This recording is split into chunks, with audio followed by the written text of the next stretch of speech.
Welcome to Getting It On with James and Heather. I'm Heather Dawn. And I'm James Gay, and we're dishing out sex, love, and relationship advice. With today, Laura Day. Welcome. So Laura Day, you're famous. Yes. Really? I didn't know. We were intuiting it. Exactly. Actually, this lovely lady authored eight books? Six. And I just finished my seventh. Okay, seven. Right. But she has 8 in her. I'm picking that up. I have more than 8. Life is long. All right. I've read a plethora of your books. She's a specialist in intuition. Would that be correct to say that? And do you want to tell them a little bit about what Who you do are, what and you do. what that Sure. means? So I am an intuitive, which is a clean word for a psychic. Because I was born in 1959, we're very edgy about those words that now all of you are used to. And my day job is I predict the future for companies.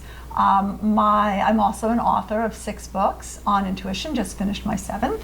And the reason that I authored books was that I really feel like intuition is something that we need to do in community. I feel like intuition is something that you can do for me, I can do for you, we should do it in community. And I think the minute that you step out of that community and pay somebody, you take a risk. You've really got to know who you're going to, because people believe, people want to believe. We're all looking for an answer, but we're looking outward, and the answers are here. You can have teachers be guides. So my books are really workshops. So intuition can be, are you born with it? Do you develop it? Is it, like everybody can sort of carry a tune? Is it like that? Or is it like some people are Barbara Streisands of... Yes, everyone can carry a tune. I have a very dear friend who's a neuropsychiatrist, and her theory, so I've heard all these theories because I was studied by professors in universities.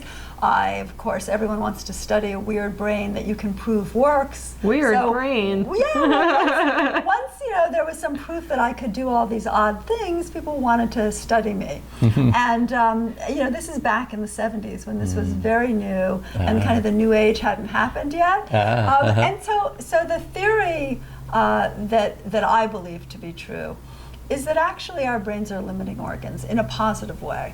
So a healthy brain helps you be really present in your life and helps you really channel that energy, whatever it is, that Einstein energy. It helps you channel it to build things in your life. Some people, often because of brain injury, seizure disorders, or just natural genetics, don't have that ability to filter. So I'm lucky because I have one of these brains that really can move around in time and space, but I've also had 40 years of psychotherapy, so I can tie my shoe. Got to be able to do that too, right? Yeah, there is a reason why the archetype of a psychic is some woman in purple in a cat-smelling apartment 5 stories Not up, grounded in the physical reality, right? Never going out, right? There is a reason our archetypes are based on reality. Do you use the intuitive and psychic word are they interchangeable? Yes, they're completely interchangeable. Thank you for that. It's just if I call myself a psychic, then I would have to be a vegan, and I'd have to drink those green juices, and I just can't quite manage that. Not part of the lifestyle for an intuitive. No, but everybody is so intuitive. One of the things I love doing are training intuitives, because when you add intuition, not in a dysfunctional way, but in an intentional way, you're really able to create your life in a different way. Yeah. Well, we met at Esalen where you were doing a workshop, and I heard such great things from participants in your workshop because you're very hands-on, direct, grounded, down to earth. I think your relational That's funny style. because I get the most complaints at Esalen It's of so any funny. other teacher, but they've been having me back for 30 years. Apparently the ones that I heard from loved your class. They love it, and they always come back. But one of the wonderful things about intuition is it's direct and immediate insight. And we're not used to that. The therapy model is to allow somebody to come to it themselves, which is wonderful when you have time. I'm a therapy junkie. Yay. And it's I've been to wonderful, a lot and of it's therapy. completely different than intuition. Sure. It's really moving with somebody through their process. Whereas I just tell people, this is what's coming up. This is where you are. This is a choice of what you need to do, and here's the result if you do these things. So it doesn't really help people through the process. It just gives them a very clear map that they can then take to their therapist and learn how to get through the process. Right, right. You know, No, that makes so my sense. workshops are very direct. I will look at someone and they'll be saying, you know, yes, I'm very disciplined, and I'll look at them like, no, you're not. How about last week? And all my students do that to each other by the second day. Interesting. So it's a very everybody's calling everybody. confrontational, Yeah. yes. You know, I could see only certain personalities, right, might sort of enjoy or appreciate that. Change. Yeah, it's so funny because as a yoga instructor, I'm always telling everyone first and foremost, get real with yourself. Like get real with who you are and who you aren't. Like today, here on this mat, like stop with the rose-colored glasses because that's your start place. But some people have gray-colored glasses. I mean, actually, you know, because I hop in and out of people's brains for a living, and more than rose-colored glasses, most people don't realize their potential, don't realize their beauty, don't realize their sensuality. They don't know their strengths. They don't accept their weaknesses as just the wonderful part or miserable part of being a human being. Part of being three-dimensional. Yeah, I mean, actually, people are really hard on themselves, and as a result are often very hard on one another. Yeah. Well, and as it relates to our topics at hand, right? Dating, Sex, love, relationship, dating, relationships, that kind of inner critic can get in the way of developing good, healthy relationships, right? Does it also get in the way of developing intuition in your relationships, that type of thinking? You know, in your relationships, on some level, what you want to do is move away from intuition. So, you know, when you're intuitive with someone, and of course I'm an example of a sinner in this respect. You know, I know what my husband is thinking and not saying.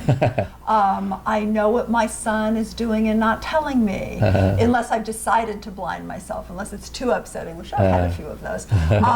You know, there's an intrusiveness, but where intuition is really helpful is, for example,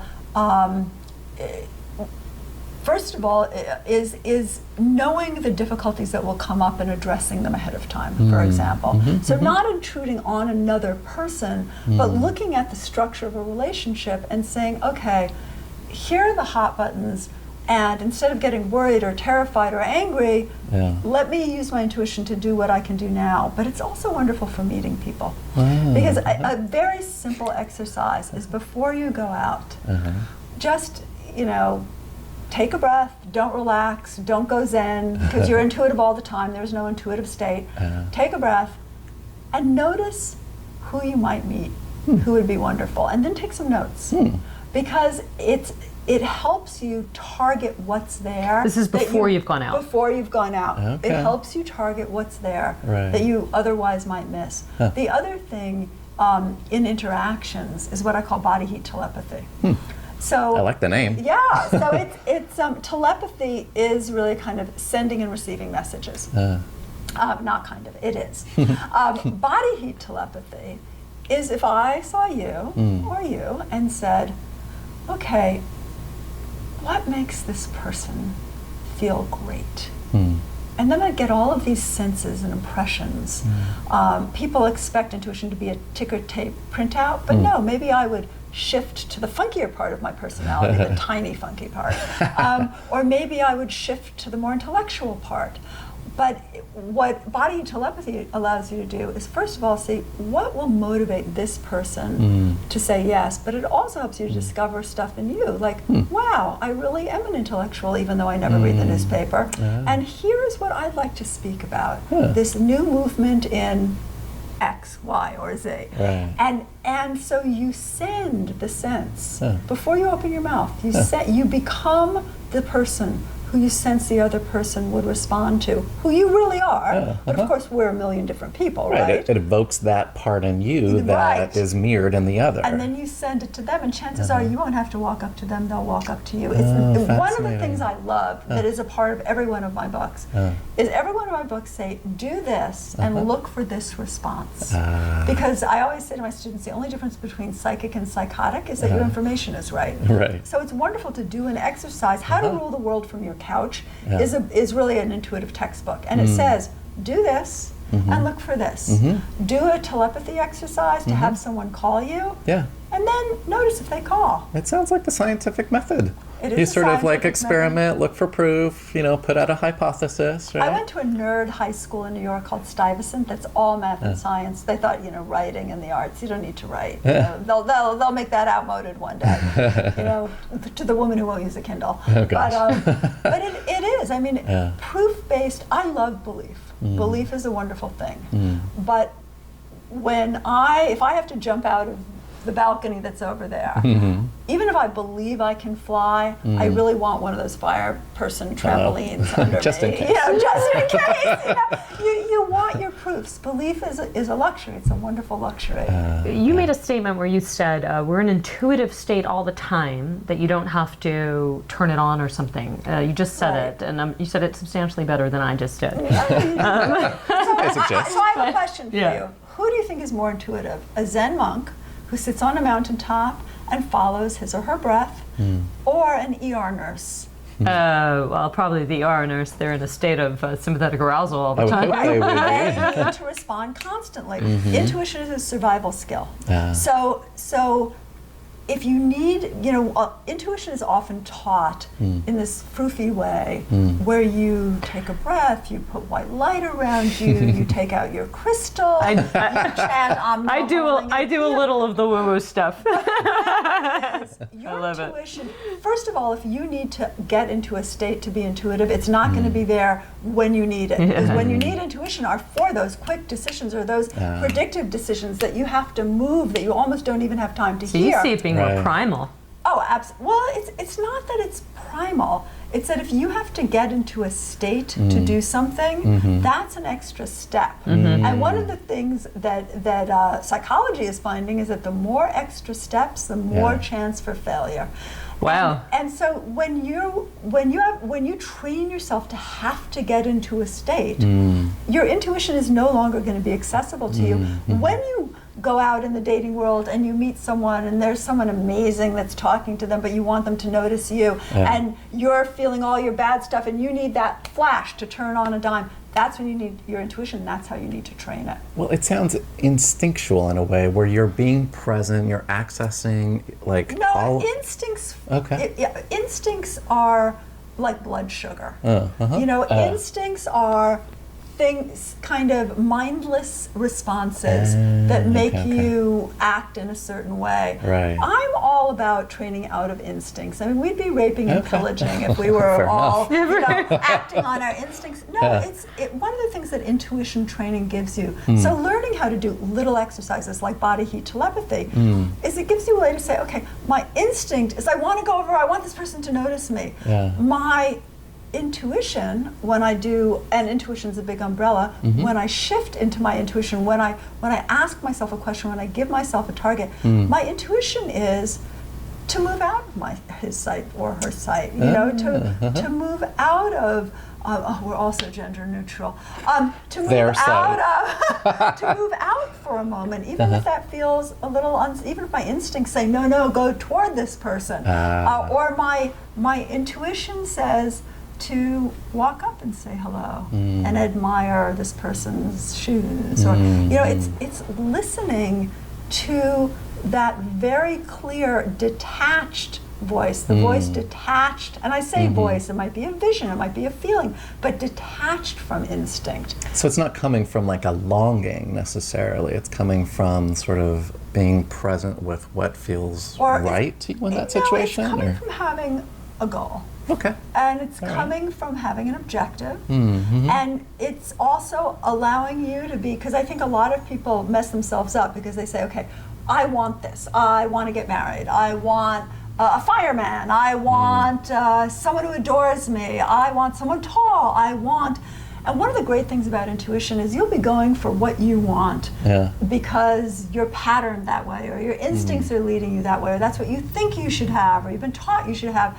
And all of a sudden, intuition will make you notice something else, someone else. And it allows you to be plastic, and plastic in the sense of being able to change direction when it's in your best interest. Because really there are three qualities, and this is in the new book that isn't out for a year, there are three qualities that you need in love and in life.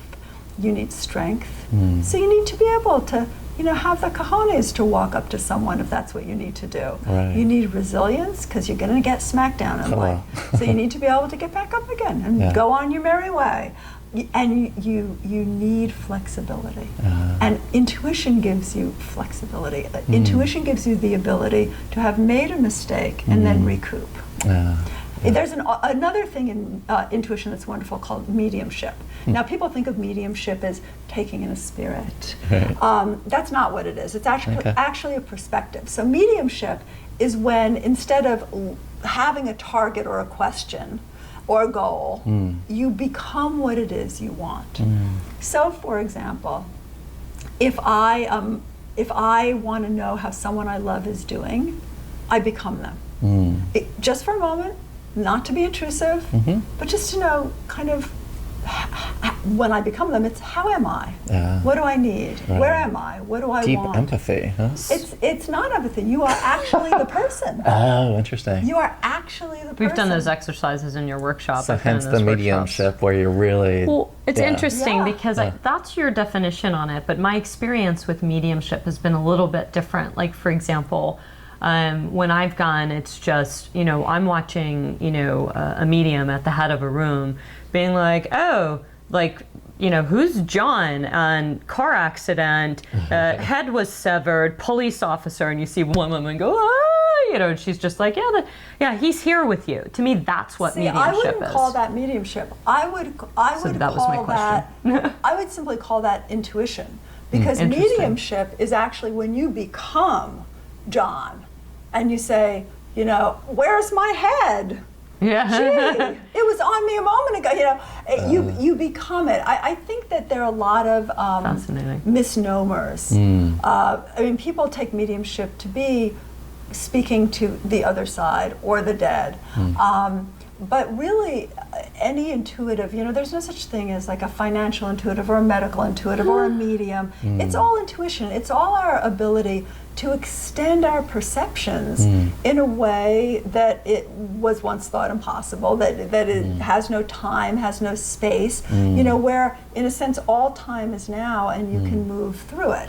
It's funny because I've always been a little bit on the intuitive side, and people always say, oh, that must be so beneficial. I don't know if you ever have this, but it's really not that beneficial. I mean, you seem to have more luck with it, but for my own, for my life, like I can't seem to. I mean, this place that we came about, that we're on, but I find that it works better for other people. I've yet to really. The thing is, you are the hardest person for you to read. Yeah. I am the hardest person for me to read because I have a subconscious. I have my fears, things I don't want to see. That's a good question. I have my for you. desires. So it is. That's why The Circle is a book that I wrote that really she have that helps book over there. people not only have intuition pop up for themselves. That would be this one. Yes, I love this is my all-time favorite book. This is my favorite. The blue edition of the workbook. This is my favorite. I doodled on her face, so don't look that. But this is my favorite. This is my second favorite. But I did this so people could. I thought, you know what? I was kind of comparing it to the AA idea, and I thought, wouldn't it be great if people came together and said, this is what I'm trying to create, and there was a process where they could engage healing and intuition and intellect and community to create it together. So instead of focusing on a problem, to focus on all of the really infinite potentials we have in life. I've loved working with this book. And this is actually how I got married. This I used for love. Oh, that's a fun story. Yes, because the first element of this is called intentionality. And so you set a target, which is how they test intuitives. They see how accurate you are about a certain location, at a distance, a target, a question. So my new reality, which is what you call it once you make your wish, was I am my beloved's and my beloved is mine. And when I said that at my wedding, I'm not a crier. I never cry. I'm a Could not crybaby. stop crying. Oh. Could not stop crying. Resonated. Because of It's course, just, like everyone else, I thought, this will never happen. I'm 54 years old. I'm devoted to my kid. I haven't done any body maintenance. I don't work out. This is never going to happen. And of course, There it Oh, was. there it was. I find that fear gets in the way definitely with intuition, and that's something that's a little bit challenging. And I think it becomes challenging in relationships too, in general. And then probably using your intuition in relationships, fear as a sort of, excuse my French, but it is a sex show as a cock block.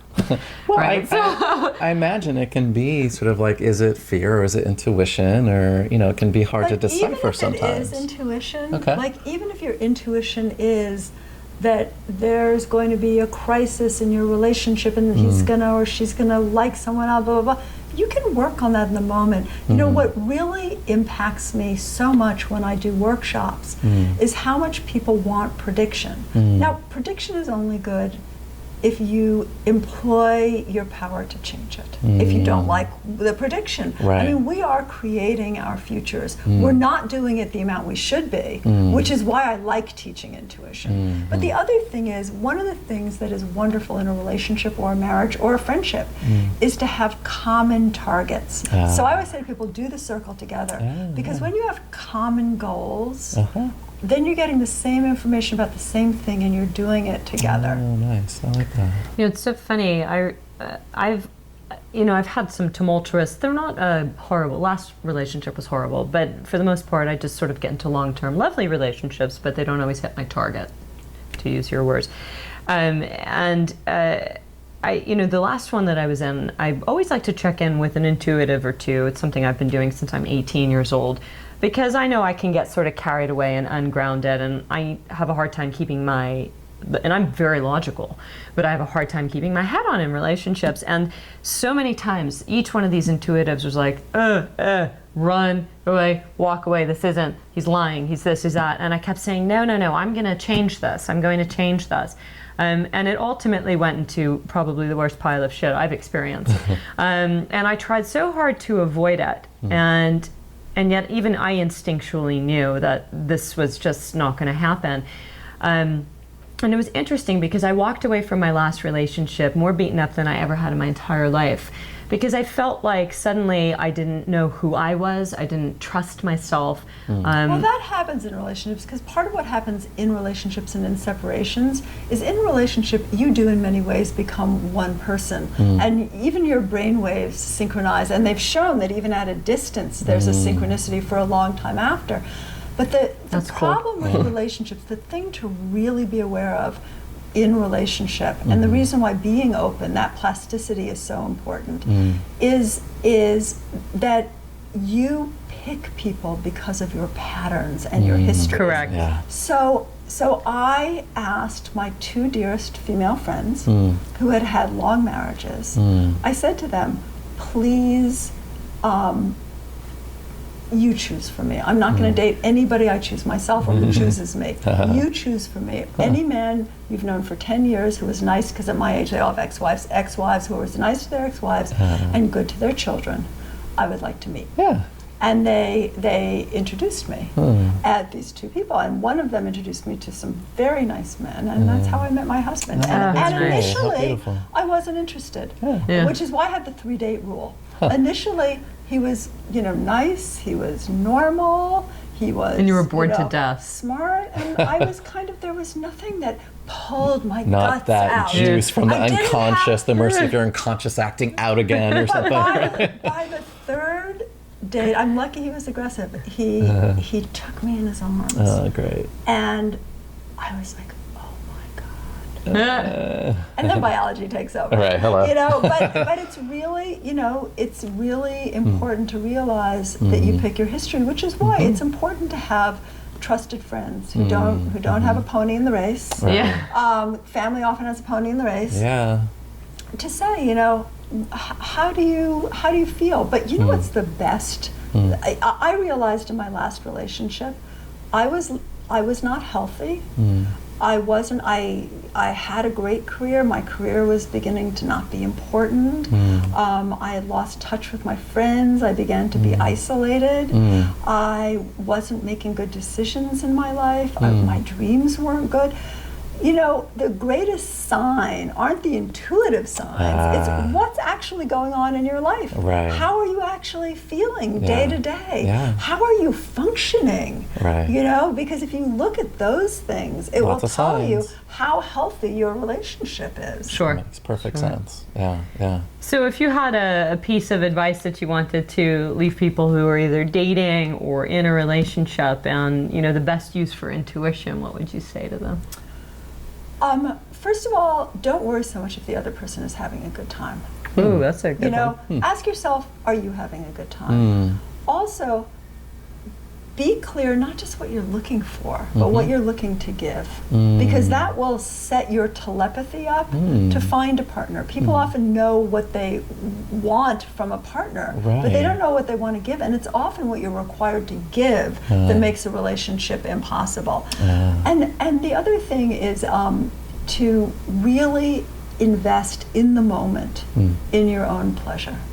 Because I'll tell you, I have now seen, I mean, my friends are now on their fourth relationship. That was the top of that book. And they all think that the relationship is going to fix it. You know, or getting what you want is going to fix it. And it doesn't. Usually those problems crop up a couple years later in the relationship and destroy it. Yeah. You are responsible for your own happiness. You are responsible for your own well-being, you and your network. And so if you can move toward that place, and of course when you're hungry for something like love, you don't live in that place. You know, nobody lives in nirvana. I mean, we all live in our tangle. But work for that place, work for that feeling, because that's the feeling you'll send out, and you will attract someone who actually creates and responds to that feeling and not your hunger and need. Right. Awesome. Well, and then they're connecting with your authenticity and what you're able to give and receive and all of that. That's beautiful. And also then you're a little more open. You know, I would not have described my husband in the job description that I had when I was looking for love. But because of the process, I was open to what I actually really wanted, but I had never had, so I couldn't recognize it. You know, remember, if you can recognize it, often it's your pattern. And if you had a perfect childhood with no evident traumas and no dysfunctional people around you, then that might be a good marker. And I also think we expect a lot from relationships. There's so much information coming in. We change so quickly. And if you're in a relationship, you need to have a methodology of changing together. It's important. And it's important to keep your separateness, not just your togetherness. And Definitely. I don't mean separate, you know, bank accounts or separate. Well, sense of autonomy, right? Yeah, but also to realize, I mean, sometimes I have to remind myself, because I'm a real merger, I have to remind myself, my husband is a separate person. Yeah. He shouldn't be, but he is. He's a separate person. He has separate needs. He has some different goals. And that act of, you know, love is a contract. Everything's a contract. When you buy a car, it's a contract. The car going to make me happy. I'm going to have the money to work and take care of you. You know, they're all contracts. So funny that you say that. Clarify your contracts and keep. You know, it's a beautiful thing, a contract, and be loyal to your contracts, because you only cheat yourself when you're not. What about when relationships are transactional? Well, I don't recommend it. Yeah. You know, actually, that's not true. There are some transactional relationships that are perfectly appropriate for certain people or at certain times in your life. I think it's important, though, to know what you're getting and know what you're giving, because what happens in transactional relationships is, you know, someone gets in a relationship for status and then they resent what they're giving. So, I mean, and that's both unfair to yourself, you know, at least be honest with yourself, and it's very unfair to the other person. And I really think the last piece of relationship advice, you don't get away with anything in relationships. One of the things that intuition teaches you is, you know, on some level, you know exactly what's going on, and so does the other person. So to the degree we can, because as you know, and you know, the subconscious is subconscious, to the degree you can keep it clean. Right. Thank you so much. Great advice. So how can people find you? Reach out to you? LauraDay.com. I'm the only one who reads my emails because people email me such a private That's true. thing. That's how I first met you, by the way. That is how these are all mine, because I was obsessed with her books, because I'd never experienced, and I've been in and around intuitive stuff for a long time, someone who really, and she does have the capacity to make this stuff very practical. Practical intuition, the circle. It's so easy to follow, and I can't recommend her books enough, or her workshops, which I've been to. Yeah. And then many of which are free. Facebook too. You're on Facebook. There's a group here. Many are free. All your workshops are online, is on your website as well? Or? No. They're on my website. Yes, they're listed. And I pop them up all the time because if I find out my husband has to travel to Atlanta, I'll call Unity Church in Atlanta and say, do you want to host a healing circle? that's Do you want to great. do a free event? Nice. So, they pop up all the time. And they're great people. I've met some great people through you. And anyway, highly recommend. She's got one coming up in LA, right, in November, right? And then New York, you have one coming up even I have sooner. the training coming up in early November in New York. Yes. That's Are you right. able to tell us the new title of your new book? I would be if I had it. Oh, okay. We'll look out for it. I have a working title, but that won't be the title. Okay. Thank you so much for joining us. I'm Heather Dawn. I'm James Guay. I'm Laura Day.